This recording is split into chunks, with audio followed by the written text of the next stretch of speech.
yang Ana mau tanyakan Ustadz, alhamdulillah saya juga termasuk orang yang berhijrah, Nah, saya juga punya komunitas itu. Nah, awalnya niat saya itu Ustadz pengen mengajak mereka untuk ikut hijrah bareng saya. Tapi kenyataannya malah saya jadi mulai ikut goyah gitu Ustadz. Hijrah saya jadi mulai agak pengen balik lagi ke kayak dulu gitu. Yang jadi pertanyaan saya Ustadz, apa yang harus saya lakukan? Apa saya harus meninggalkan teman-teman saya yang dekat dengan saya? Atau saya harus terus berusaha mengajak mereka buat kembali berhijrah ke jalan Allah Subhanahu wa taala. Itu aja Ustaz. Assalamualaikum warahmatullahi wabarakatuh. Bentar. Sebelum saya jawab, saya bertanya dulu. Ya. Hafal nggak doa tadi? Doa yang belum Ustaz. Belum ya? Belum. Kalau hafal mau saya kasih hadiah. Oke. Oke Ustadz, karena Ustadz mau kasih hadiah juga, karena beliau juga sangat sayang kepada temannya, bagaimana kalau kita kasih hadiah temannya, kasih ya, yang ada di komunitasnya. Iya. Biar mereka terus mau ikut ngaji. Fadol antum. Baik. Alhamdulillah, ini pertanyaan yang bagus. Dan saya rasa bukan saudara kita Ahmad Yunus saja yang merasakan seperti itu. Ketika kita mendapat cahaya hidayah itu, dan merasakan nikmat serta indahnya, kita juga pengen teman-teman dekat kita seperti kita. Itu pasti. Lalu kita berusahalah kumpul sama dia dengan tujuan agar bisa membawa dia. Tapi kadang diri kita lemah. Kadang dengan alasan pada diri kita, mungkin pelan-pelan dululah saya mengalah. Kadang kan begitu alasannya. Tapi awalnya mengalah, lama-lama benar-benar kalah. Nah, ini masalahnya. Akhirnya seperti yang dirasakan oleh saudaraku dan juga sebagian-sebagian yang lain seperti itu. Akhirnya apa? Terasa kita mulai goyah. Karena kita yang mulai terpengaruh dan terbawa. Saudaraku, ketika kita sudah mulai hijrah, ketika kita sudah mulai bertaubat, kewajiban kita pertama adalah menjaga dan menyelamatkan diri kita. Itu dulu. Karena tidak mungkin kita menyelamatkan orang kalau kita tidak selamat. Ya. Anda lihat, Anda sedang berjalan di tepi sungai atau di tepi lautan, di tepi pantai. Lalu ada teman Anda, dia terseret ombak atau arus dan dia tidak pandai berenang. Dia minta tolong. Tolong Ahmad Yunus, tolong ke saya. Anda ingin menolongnya. Anda langsung terjun.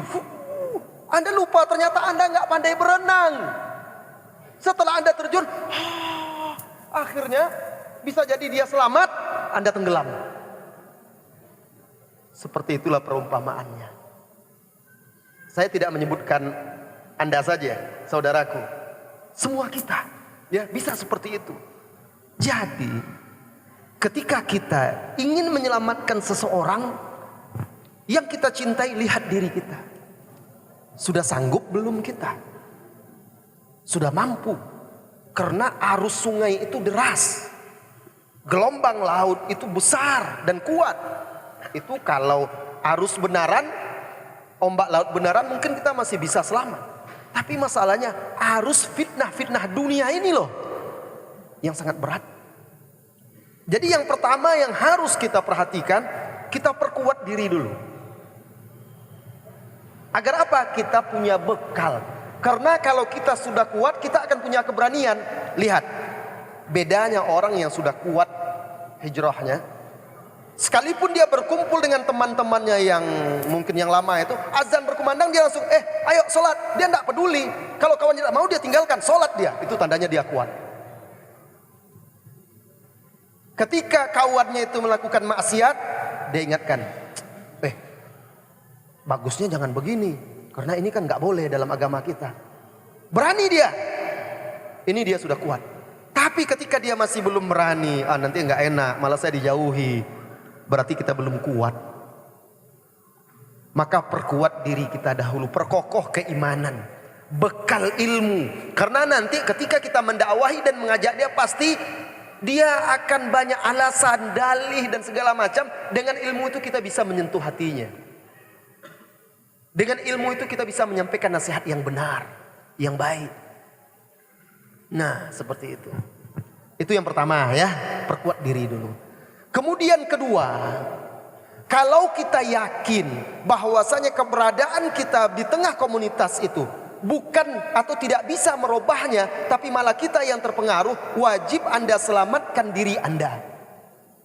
Menyelamatkan diri maksud di sini bukan berarti memutus ukhuwah, tidak. Kadang orang kan kalau gitu kita nanti putus persaudaraan kita. Bukan begitu. Dia masih saudara kita sesama Islam. Kita tetap bertegur sapa, mengucapkan salam dan segala macam. Cuma untuk berteman dekat, bersahabat lagi seperti dulu tidak bisa lagi kecuali dia satu jalan dengan kita. Sekarang gantikan insya Allah di masjid banyak teman-temanmu yang soleh, banyak komunitas-komunitas di majelis ilmu dan segala macam yang bisa menggantikan mereka. Karena kita sudah berusaha. Tinggal doa kita lagi. Sambil kita terus menghubungi dia. Ayo dong ngaji dong, ayo dong belajar. Ya, seperti itu. Yang ketiga, ada cara. Kalau Anda merasa diri Anda lemah, ketika berada di tengah dia, ajak orang yang kuat. Nah, berani nggak ngajak? Ajak ustadz kita misalnya, Ustadz, yuk kita ketemu teman-teman saya, mudah-mudahan antum bisa nasihati mereka, memberikan masukan-masukan yang baik. Kan enak. Kumpul.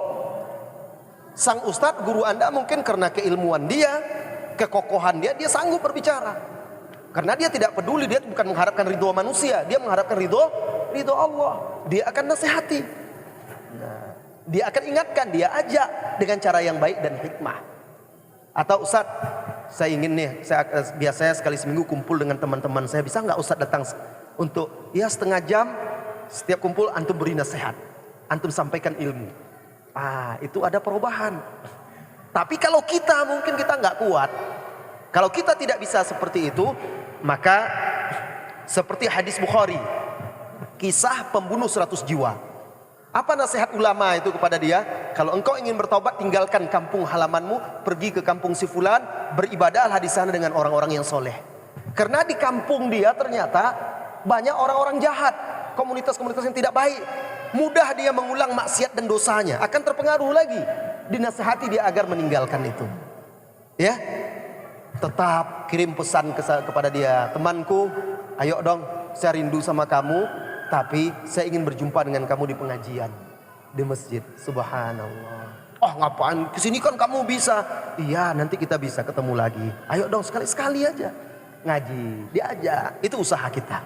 Dan jangan lupa berdoa untuk mereka. Doakan, ya Allah, sebagaimana engkau telah memberiku hidayah, beri pula saudara-saudaraku itu hidayah kepada mereka. Aku mencintai mereka karenamu dan aku ingin mereka selamat dari azabmu. Doakan, itu penting doa. Doa tanpa sepengetahuan saudara kita di belakang dia itu lebih ikhlas, lebih tulus dan lebih dekat dikabulkan oleh Allah Subhanahu wa taala. Allahu a'lam bishawab. Silakan.